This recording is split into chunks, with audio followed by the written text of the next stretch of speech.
this premiere week.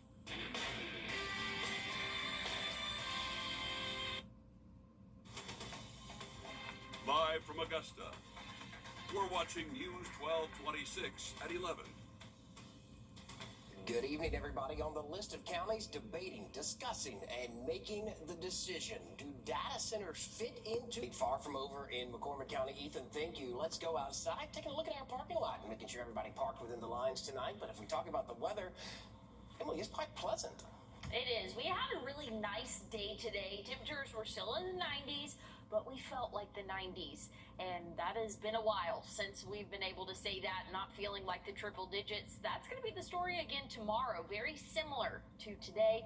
So we're going to start off pretty nice. Lows in the upper 60s, right around 67 on average. And then as we go throughout the day tomorrow, we'll see partly cloudy sky conditions, but still plenty of sunshine to be had later on in the afternoon. Temperatures will warm up into the low 90s again, and we'll feel like the low 90s. That's really the key there. We're not having higher dew points, which make it very humid, harder to cool off, and a little bit yucky outdoors. Now, humidity will come back into play as we go throughout our weekend. We have that chance for a few isolated showers and thunderstorms Saturday, and then again late Sunday into the overnight hours. But I wouldn't cancel any plans you have this weekend. I'll have a timed out map of when we can expect those showers and thunderstorms, and we'll take a look at that coming up. Emily, thanks. You might say those showers are needed when you take a look at this video. This, a 3-acre brush fire burning for much of the afternoon. It is contained tonight in McDuffie County. Fire crews there fighting the fire near Huntington Road. The flames got quite close to some of the homes there. We are still asking tonight how that fire started. Tonight, we know the name of the man found dead, stuffed in a dumpster in downtown this morning. 65-year-old Nathan Lewis Jr.'s body was found in a trash can on Broad Street. His death now being investigated as a homicide. We also have learned the name tonight of a woman who died in an Aiken County house fire. That fire happened earlier this month. 73-year-old Gwendolyn Gant was the only person living in that home when the fire happened. That was off of Golf Course Road. Right now, the sheriff's office does not believe the fire was a crime. New tonight, a safety alert in McCormick County where there is a boil water advisory. If you live on Shenandoah Drive near Stonebridge Loop to the end of the road or any of the connecting roads, you're being asked to boil your water for at least 1 minute before cooking or drinking. We're told dirt and debris might have gotten into the water after a leak there. We will let you know when that boil water advisory is lifted. Georgia law wants to protect drivers from getting tickets from those school zone cameras. The biggest school zone cameras have to pass a local vote. That will happen next year. It would allow Georgia drivers to choose if they want school zone cameras in their community. Most people that are given tickets are not wildly speeding through school zones. They're generally running 36 miles an hour in a 25-mile-an-hour zone. And so there is no doubt about it that the intent of these cameras is to ticket people who have no idea they are even speeding. That lawmaker goes on to say he wants to monitor how the law works and said he will take more action if needed. If you ever find yourself with an automatic camera citation and you want to dispute it, you certainly can. Just flip that ticket over, and on the back there's information there on how you can set up a hearing.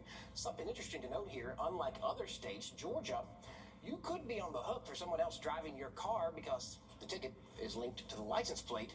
Someone else driving your car, you could be on the hook for it. In other states, you can transfer that citation to the person who was driving.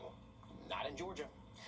Goodwill on Wrightsboro Road is back open after being closed for years. 2, 1. The store closed while Goodwill's lease ended, and they needed to find a new location. But the community pushed them to stay. The store was renovated before the reopening. Time you donate here or shop here, you're really reinvesting in individuals in the community that need career services or education or training programs through Goodwill Career Education or Helms College. And so us being here and seeing this kind of support, it's really just an amazing feeling. You want to go shopping? The store is open Monday through Saturday, 9 to 8. Sunday from 11 to 6. Donation hours Monday through Saturday, 9 in the morning to 7 in the evening. And on Sunday, you can donate 11 in the morning to 6 o'clock in the evening. In Columbia County, teachers got a special moment of recognition for record-setting AP test scores. The school district hosted its first ever AP Excellence Award ceremony. It was at Greenbrier High School. This past school year, 81% of students taking AP exams earned a score of 3 or higher. Getting a score of at least 3 means the student earns college credit for their AP course. The College Board says this success starts in the classroom, but it will benefit students for the rest of their lives. We're just, again, super grateful for the partnership here and for the collaboration and for them, like I said, just being open to creating these opportunities and really taking the moment to celebrate the teachers. The real work, the real magic happens in the classroom. The College Board called Columbia County a model for growth beyond participation and performance in AP classes. As students head back to the classroom, we are partnering with the YMCAs for our Stock the Classroom school supply drive. Tomorrow is the last day you can donate supplies. Drop those donations off at YMCA locations across Richmond, Columbia, Aiken, Burke, Barnwell, McDuffie, and Jefferson counties. Or you can drop them off right here with us at 1226 Gray Way in Augusta. In 3 rural counties, hundreds of families need help putting food on the table. One local organization is working to fill that gap, and they are looking to the community to join them. McDuffie Manna has served families in McDuffie, Warren, and Wilkes counties for decades. 5 days a week, it opens its doors to anyone in the area who needs food. For the last year and a half, we have really seen an increase in the families that are needing help, especially with this economy this past year. Costs have gone up. They're not able to afford what they used to could. The dollar doesn't buy as much. The need is growing. McDuffie Manna now serves more than 550 families a month. But last fall, the organization took a major hit. Callaway says a decades-long partnership with another food bank ended due to a disagreement on how clients are verified. That meant a loss of 58,000 pounds of food, and our costs more than doubled. McDuffie Manna says it wants to keep food in the hands of the people who need it most. Volunteers keep the pantry running, while grants, local churches, and donors help cover a budget of nearly $200,000 a year. For Raymond Cummings, he says they're here to help. At the end of the day, we're here to serve them, and we want them to be there with a good experience. But it's heartbreaking that so many people are in need. Oh, it sure is. That was your Zaner Halliburton reporting. With many kids still out of school, the group is providing what they call manna boxes. To those 17 years younger, they say they are in need of things like chicken noodle soup, Chef Wrdw, peanut butter and jelly, and canned pasta and meat. The group also has an Amazon wish list. Of course, if you want to get involved, donate, or volunteer, we have a link to do that on our website. It's wrdw.com. And we're looking at more comfortable conditions for your Friday, but the humidity will come back into play for our weekend and the start of next week. I'll have a look at your full forecast coming up. At Parker's Kitchen, we march to the beat of our own drum. We're a top place to work and a top place to shop. Fast, fresh, and friendly service that's ready when you are. Hey, CSRA, let's stock some classrooms. Grab a pen, paper, notebook, whatever you can. Because when you donate with News 1226 and the Y, it stays right here, helping schools in our community. Join News 1226's Stock the Classroom, July 15th through the 31st. Drop off new school supplies at any YMCA in the CSRA or the WRDW station. Let's help a local classroom start the year strong. Stock the Classroom, sponsored by Westside Animal Hospital. We're celebrating America's new Lincoln Navigator. That's right, a $250 gas card with purchase. Stop by or shop GeraldJonesLincoln.com. Gerald Jones Lincoln, a great deal and a great deal more. You made a joke and I forgot what I was supposed to talk to you about. Oh, good job on the forecast. I mean, Yeah. the weekend. It's going to be nice. Kind of a little rainy, but not like cancel your plans or anything. High five. Yeah, definitely I not. think you get enough credit when you put it together like that. Thank you. I tried really hard. So Yep. You are not excused for Tuesday, though. I know. Tuesday was hot. Look, we're gonna blame that on Malik. Tuesday was Malik. Got it. Forecast. Let me email him right now. To whom it may concern. But it's looking better for us. Today was not too bad. We were in the low 90s, but we felt like the low 90s, which is hard to say this time of year. Overnight tonight, dew points will remain low, and we'll have nice conditions to start off our morning tomorrow, right around 67, so very similar to what we saw today. And then we'll start to warm up for the afternoon. It's still going to feel like summer, but just not quite that brutal heat that we tend to see every afternoon. So that's some good news if you do like a little bit of a cool down. Again, bear with me there on the cool down, but it does feel a little bit better outdoors. As we go throughout the day tomorrow, we can expect to see partly cloudy sky conditions, and then for our evening, really starting to clear out. But once we get into our Saturday, we'll see that cloud cover increase and some showers and thunderstorms possible really late afternoon into our evening hours. We could see several showers and thunderstorms moving in, and Sunday does look to start off pretty cloudy for us, and then we'll have those scattered showers and thunderstorms throughout the afternoon, evening, and even into the early overnight hours. So beneficial rain, just not going to impact everyone. So I would not cancel plans you have this weekend.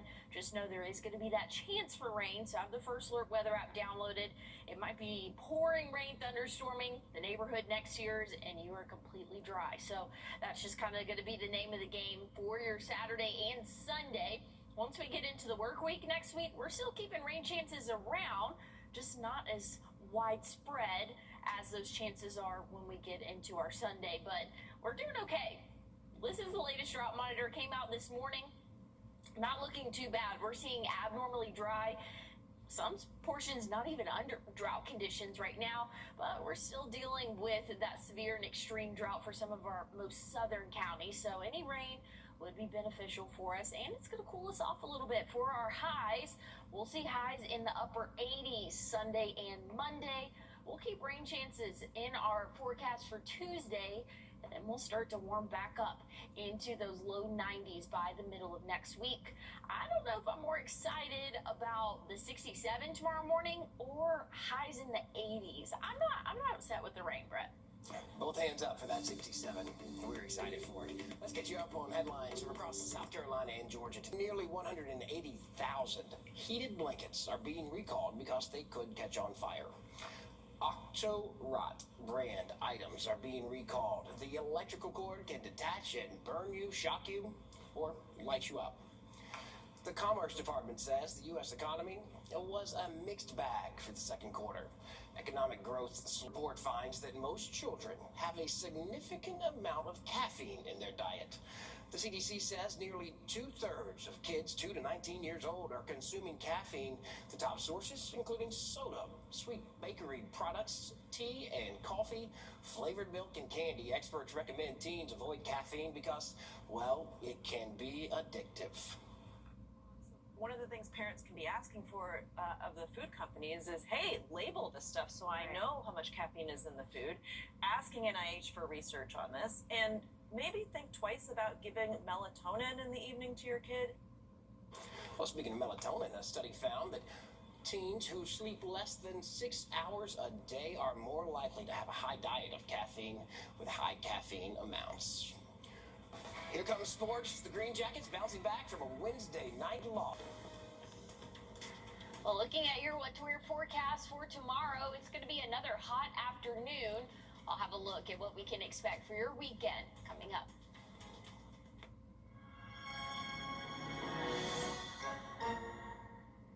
Today's headlines, tonight's breaking news, and tomorrow's First Alert. Stream tonight. Stream anytime. Stream News 12 at 6:30. Whenever, wherever, however. Monday. News 1226 First Alert weather app. The earliest alerts, customized for you, and video forecasts from local experts. Download the free News 1226 First Alert weather app, your essential CSRA weather survival tool. Sponsored by Graham Jack Foundation Repair. For all of those bad stories we tell you about all day long, we try to leave you last thing at night with some good news. And there's no crying in baseball. Good news tonight is that's from a league of their own. And once again, women have a league of their own. The Women's Pro Baseball League inaugural season starts this Saturday. There are 4 teams of the All-American Girls Professional Baseball League, made famous by that movie, A League of Their Own. It shut down more than 70 years ago, and now another league is built. Organizers hope this will continue for people years to come.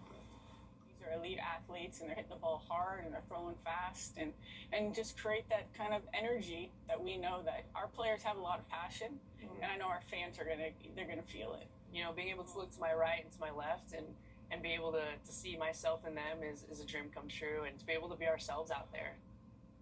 Oh, if we're just quoting movies, if you build it, they will come. They're playing in Springfield, Illinois. And if you can't make it there, you can always just stream them on the internet. Just so many different avenues now for women in baseball and softball now as the professional softball league started up just last year. My avenue is row 1 through row 30 there. Seat A through F. It's a pretty good seats, yeah. Yeah. Do not want to see athletically challenged or easily injured.